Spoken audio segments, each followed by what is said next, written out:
வீட்டுக்கு வீடு சூரிய ஒளி மின்சாரத்தை தரத முதன்மை நோக்கமாக கொண்டு திருச்சிராப்பள்ளியில் எஸ்பிசி சோலார் டெக்னாலஜி நிறுவனம் செயல்பட்டு இருக்கு. எஸ்பிசி சோலார் டெக்னாலஜி நிறுவனத்தில் இந்த சூரிய ஒளி மின்னாற்றலை கட்டமைப்பை ஏற்படுத்தி அதன் மூலமாக அந்த சூரியகர் திட்டத்தின் மூலமாக மானியத்தை பெற்றிருக்கிறாங்க. அந்த பயனாளரை தான் சந்திக்க இருக்கின்றோம். தமிழ் ஆசிரியராக இருக்கின்றார் அலெக்சாண்டர். ஐயா வணக்கம்.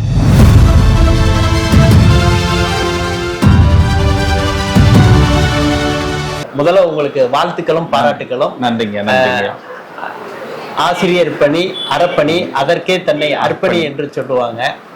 அதுக்கு மேல நீங்க ஒரு எக்கோ ஃப்ரெண்ட்லியா, அதாவது நாளுக்கு நாள் இந்த அறிவியலும் தொழில்நுட்ப புரட்சியும் ஒன்றுக்கு ஒன்று இணைந்து மக்கள் பல்வேறு வடிவில் முன்னேற்றத்தை அழைத்து செல்லக்கூடிய சூழல்ல இன்றைக்கு நம்ம இந்தியா இருக்கு.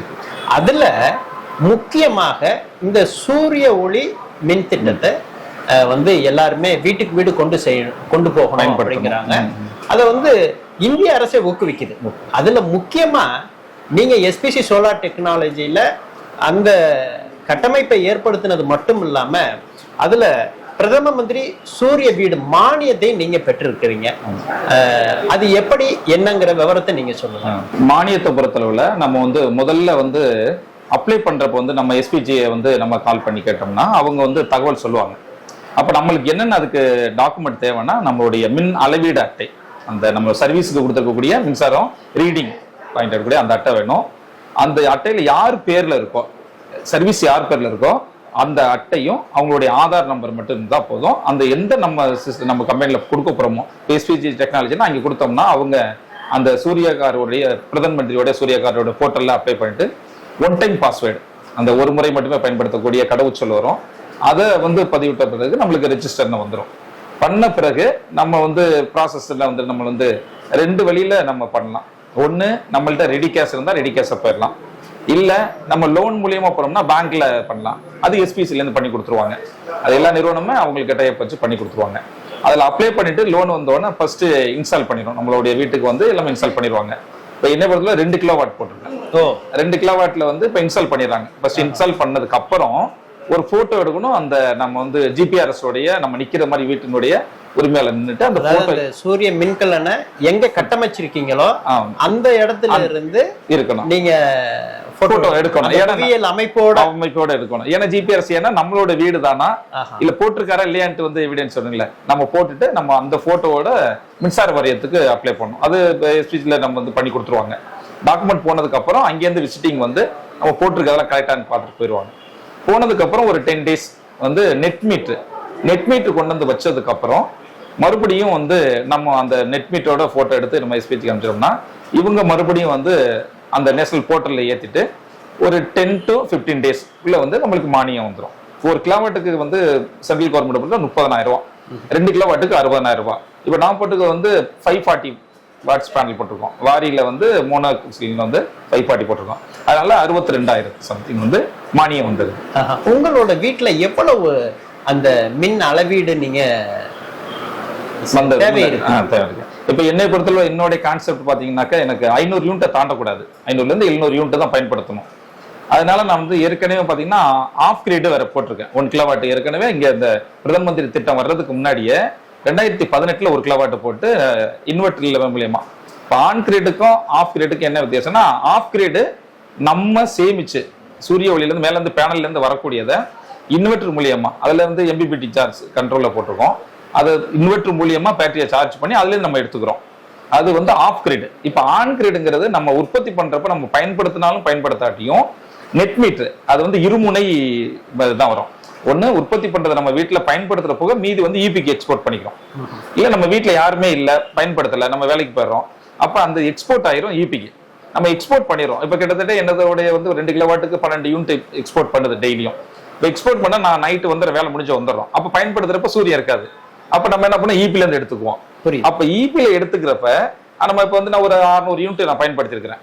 இபில இருந்து நான் பயன்படுத்திக்கிறேன். ரீடிங் எடுக்கிறாங்க 600 யூனிட். அப்ப நான் ஏற்கனவே எக்ஸ்போர்ட் பண்ணிருக்கேன்ல அப்ப ஒரு 550 யூனிட் நான் எக்ஸ்போர்ட் பண்ணேன்னா மீதி 50 யூனிட்டுக்கு தான் நான் பணம் கட்டணும். அந்த 50 யூனிட்ல ஃப்ரீ கரண்ட் வந்து 100 யூனிட் இருக்கும். அது போக இந்த மாசம் எல்லாம் பாத்தீங்கன்னா எனக்கு 2வது பில்லு போன மாசம் வந்து 148 ரூபாய். இதுக்கு முன்னாடி 2500 3000 அந்த ரேஞ்சில் வரும். இந்த மாசங்கள்ல கொஞ்சம் ஏசி அதிகமா போறதுனால அதிகமா வரும். இப்ப நீங்க இந்த சூரிய மின்னொளி திட்டத்தினால பயன்னா நீங்க என்ன சொல்லுவீங்க? பயனை பொறுத்தவரை நம்ம இன்னைக்கு வந்து நிறைய வந்து நிலக்கரி சார்ந்த பெட்ரோல் சார்ந்த வந்து இந்த பூமியை வந்து வெப்பமயமாக்கிட்டு இருக்கோம். வெப்பம் இல்லாம ஈகோ ஃப்ரெண்ட்லியா போனதுன்னா நம்ம ஒவ்வொருத்த வீட்லயும் நம்மளுக்கு தேவையான மின்சாரத்தை நம்மளே தயாரிச்சுக்கலாம்.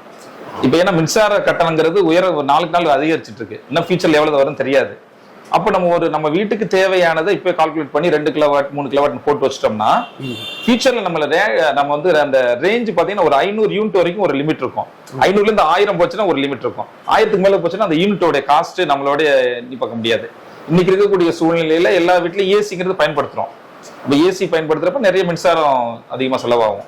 அப்ப நம்ம ஒவ்வொருத்தரும் நம்ம என்ன பண்ணணும்னா முதலீடை பார்க்காம ஆனா 20 வருஷம் அது வந்து எஃபிஷியன்சி இருக்கும். அப்ப முதல்ல நம்ம என்ன பண்ணணும், அப்ளை பண்ணி அதை வாங்கிட்டோம்னா அதுக்கு கவர்மெண்ட் என்ன சப்சிடி தர்றாங்க. ஒரு கிலோவாட்டுக்கு வந்து 30,000 ரூபாய் சப்சிடி தந்துடுறாங்க. அப்ப 3 கிலோவாட் போட்டீங்கன்னா 78,000 தான். நம்மளுக்கு வந்து 90,000 வரணுமே, அது இல்ல. கவர்மெண்டோட ரூல்ஸ் 1 கிலோவாட்டுக்கு 30,000, 2 கிலோவாட்டுக்கு 60,000, 3 கிலோவாட் அப்புறம் எவ்வளவு கிலோவாட் போட்டாலும் சரி 78,000 ரூபாய் மானியம் வந்து அது பிக்ஸடா வச்சிருக்காங்க. அப்ப நம்ம 3 கிலோவாட் வரைக்கும் நம்ம வீடுகளுக்கு பொறுத்தவரை 3 கிலோவாட் 4 கிலோவாட் 5 கிலோவாட் அவங்களுக்கு தேவையை பொறுத்து. அது நம்ம தேவை எப்படின்னா நம்ம மாதம் நம்ம பயன்படுத்தக்கூடிய மின் அளவீடு 2 மாசத்துக்கு வரைக்கும் அந்த ரேட்டிங் இருக்கு. அப்ப மொத்தமா 12 மாசத்துக்கு உள்ளதை கால்குலேட் பண்ணி எவ்வளவு ஆவரேஜ் வருது. அப்ப ஆவரேஜா ஒரு மாசத்துக்கு நம்ம எவ்வளவு யூனிட் பயன்படுத்துறோம். அப்ப இந்த யூனிட் வந்து நம்ம ஒரு 1000 யூனிட் பயன்படுத்துறோம்னா அப்ப எத்தனை கிலோவாட் போடலாம். ஒரு நாளைக்கு வந்து 15 கிலோவாட் 3 கிலோவாட் பண்ணா 15 யூனிட் வருது. அப்ப 900 யூனிட் வந்து நம்மளுக்கு உற்பத்தி பண்ணா போதும். அதை முடிவு பண்ணி நம்ம கிலோவாட்டை வந்து அது எங்கன்னா எஸ்பிசில சொன்னா அவங்களே கால்குலேட் பண்ணி சொல்லிடுவாங்க. எஸ்பிசி சோலார் டெக்னாலஜி வீட்டுக்கு வீடு சூரிய ஒளி மின் திட்டத்தை கொண்டு போய் சேர்க்கறத முதன்மை நோக்கமாக கொண்டிருக்கு. அதுலயும் ஒவ்வொரு பயனாளர்களையும் நேர்காணல் செய்து உள்ளபடியே வெளிப்படைத்தன்மையோட நாங்க காணொலியாக கொடுத்து கொண்டு இருக்கின்றோம். அப்ப இந்த காணொலியில நாம் எவ்வாறு அந்த சூரியகர் திட்டத்தின் மூலமாக மானியம் பெறுவது இந்திய அரசே ஊக்குவிக்குது அப்படின்னு சொன்னேன். அப்ப பயனாளர் அலெக்சாண்டர் என்ன சொல்றாங்க, நான் எனது இல்லத்துல 2 கிலோவாட் நான் போட்டிருக்கேன். இந்த 2 கிலோவாட்டுக்கு நான் ஃபர்ஸ்ட் சூரிய ஒளி மின்சார திட்டத்துல என் வீட்டுல கட்டமைக்கணும் அப்படின்னோட எஸ்பிசி சோலார் டெக்னாலஜி எங்க இல்லத்தை பார்வையிட்டாங்க.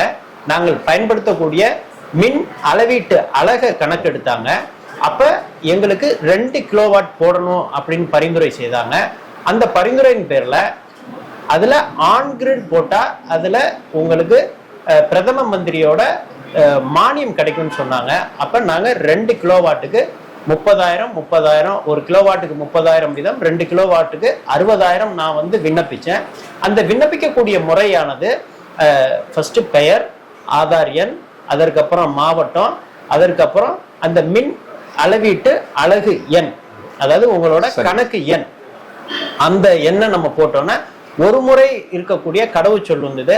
அதற்கப்புறம் அதுல பெயர், மாவட்டம், அப்புறம் விநியோகஸ்தரோட இது, அதற்கப்புறம் நம்ம என்ன கட்டமைக்கிறோமோ அந்த போர்ட்டல்ல என்ன வினாக்கள் கேட்டிருக்கிறாங்களோ அந்த வினாக்களை சமர்ப்பித்தோம் அப்படின்னா சக்சஸ்ஃபுல்லா வந்த உடனே திருப்பி இன்னொரு கடவுச்சொல் வரும். அந்த கடவுச்சொல்லை கொடுத்து நம்ம பண்ணிட்டோம் அப்படின்னா அந்த மானியத்துக்கு நம்ம விண்ணப்பிச்சிருப்போம். அதோட நம்ம இல்லத்துல மேற்கூரையில ரூஃப் டாப் சோலார் கட்டமைப்பு அதை நம்ம போட்டதை அந்த சோலார் யூனிட்டோட ஜிபிஆர்எஸ், அதாவது அந்த புவியியல் அமைப்போட உள்ள புகைப்படத்தை எடுத்து அதோட நம்ம ஆன்லைன்ல சமர்ப்பிக்கணும். அதை எஸ்பிசி சோலார் டெக்னாலஜியை அந்த விநியோகஸ்தர்களே அதை சமர்ப்பிச்சிருவாங்க. அதன் மூலமாக நான் இப்பொழுது ஒரு வெறும் 150 ரூபாய் கட்டக்கூடிய அளவுல தான் எனது மின்சார செலவானது இருக்கு என்பதை சொன்னாங்க. இதைத்தான் நம்ம சொல்றோம் ஒரு எக்கோ ஃப்ரெண்ட்லி. அவரு ஒரு ஆசிரியர். அப்ப இதுல இன்னமும் நமக்கு அந்த ஒரு பசுமையோட எக்கோ ஃப்ரெண்ட்லியா இருக்கக்கூடிய விஷயங்கள்லாம் நம்ம தெரிந்து கொண்டோம். இதே போல நல்ல பல பயனுள்ள கருத்துக்களை அறிந்து கொள்ள, தெரிந்து கொள்ள, புரிந்து கொள்ள எஸ்பிசி சோலார் திருச்சி யூடியூப் சேனலை சப்ஸ்கிரைப் பண்ணுங்க, பெல் பட்டன் கிளிக் பண்ணுங்க, ஆல் பட்டன் கிளிக் பண்ணுங்க, ஒவ்வொரு பதிவையும் லைக் பண்ணி ஷேர் பண்ணுங்க. சூரிய கர் திட்டத்தின் மூலமாக மானியம் பெறுவது குறித்து எடுத்துரைத்த தமிழ் ஆசிரியர் அலெக்சாண்டருடன் விஜயகுமார்.